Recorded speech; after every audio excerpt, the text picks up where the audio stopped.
Selamat pagi Bu, perkenalkan nama saya Yogi Media Panjaitan dengan NIM 11S24023. Di sini saya akan menjelaskan tentang penjelasan soal yang Ibu berikan dari mata kuliah PSDW. Yang pertama, Bob bekerja di stasiun pusat kota dan jam kerja dimulai jam 8 pagi. Bob akan didenda jika datang terlambat. Untuk setiap 15 menit terlambat, maka akan didenda 10.000.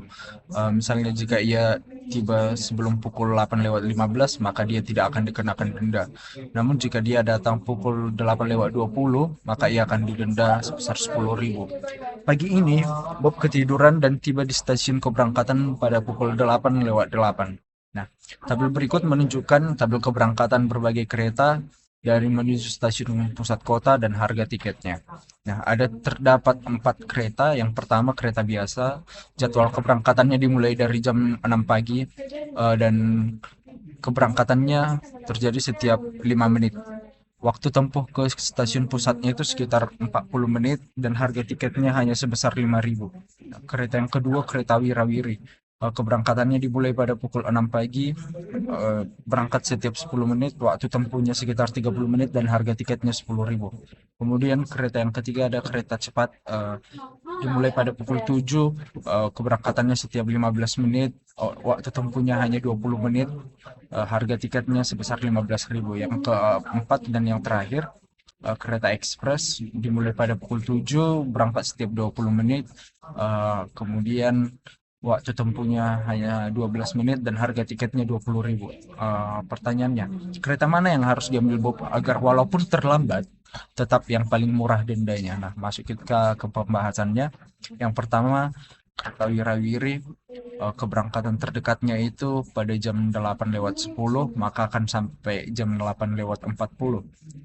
Hanya membayar 2 kali denda dan ongkosnya itu hanya sekitar 30.000. Kereta biasa membayar 3 kali denda dan ongkosnya itu sekitar 35.000. Kereta cepat, keberangkatan terdekatnya pada pukul 8:15.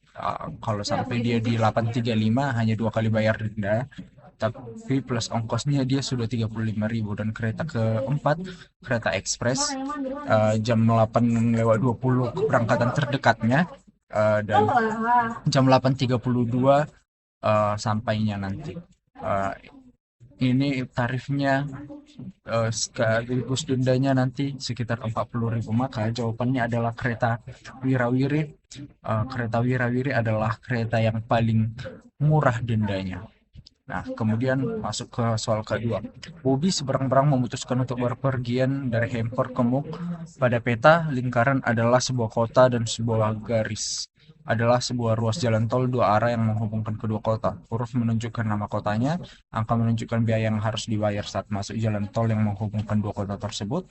Mobil dapat berpindah arah saat ada sebuah persimpangan, tapi tetap harus membayar penuh jalan yang dimasukinya.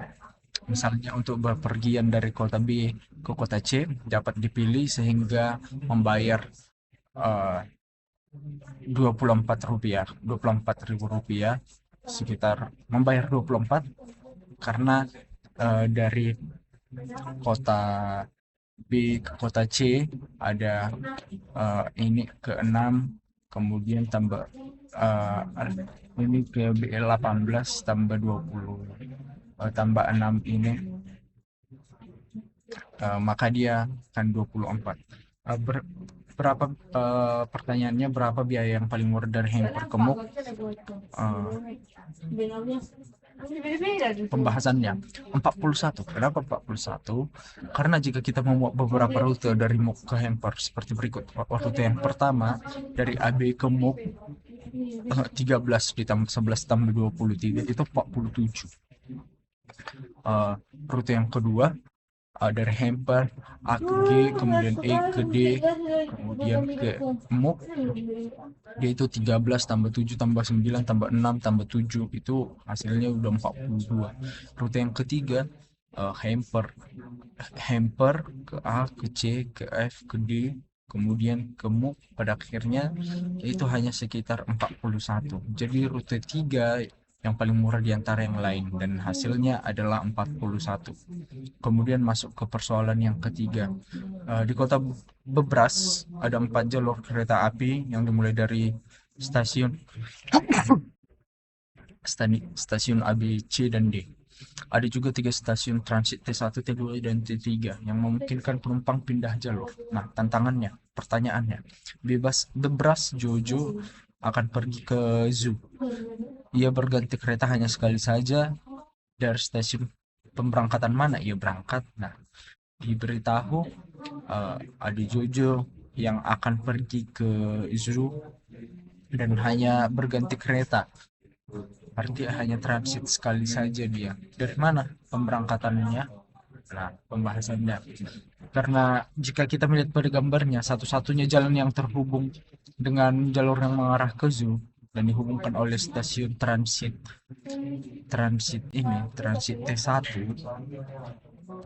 T1, yakni stasiun yang di jalur yang berwarna ungu, yang ini, stasiun D. Maka jawabannya adalah stasiun D. Nah, kemudian masuk ke pembahasan soal yang keempat. Berikut ini adalah peta untuk berjalan-jalan di Taman Bebras. Lingkaran hijau melambangkan pohon dan garis coklat melambangkan jalan. Perhatikan bahwa huruf yang sama dapat dipakai melambangkan pohon. Trayek dari pohon F ke B dapat dituliskan sebagai FD CAB. Pada suatu hari Minggu, ada dua keluarga jalan-jalan di Taman Bebras. Trayek keluarga Amir adalah BAAA CEDEEDA. Trayek keluarga Badu adalah FDCDAEADEDA. Nah, pertanyaannya, asumsikan bahwa kedua keluarga tersebut berangkat bersamaan dan berjalan dari satu pohon ke pohon berikutnya. Waktu tempuh dari satu pohon ke pohon berikutnya selalu sama. Berapa kali kedua keluarga tersebut bertemu pada pohon yang sama? Nah, di pembahasannya D. Jawabannya adalah D. Mengapa saya memilih D? Tadi D adalah mereka sama sekali tidak pernah bertemu. Kenapa? Nah, karena jika kita menjalankan kedua keluarga dari titik-titik yang telah ditentukan dan dijalankan menurut trek yang telah ditentukan, maka keluarga tersebut tidak pernah bertemu.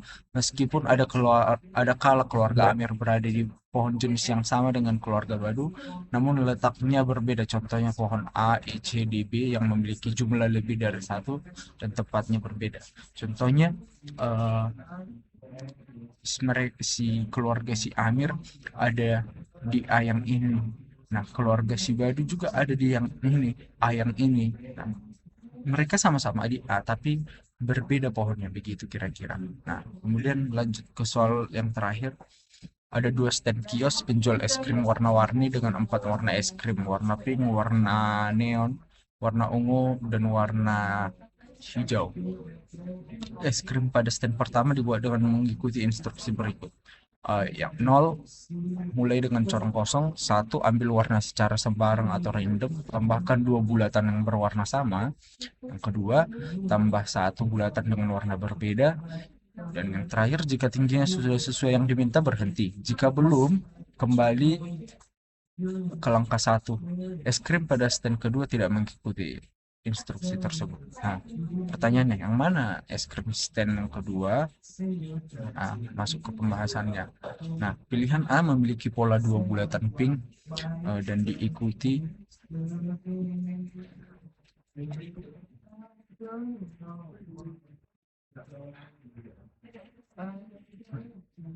Pilihan A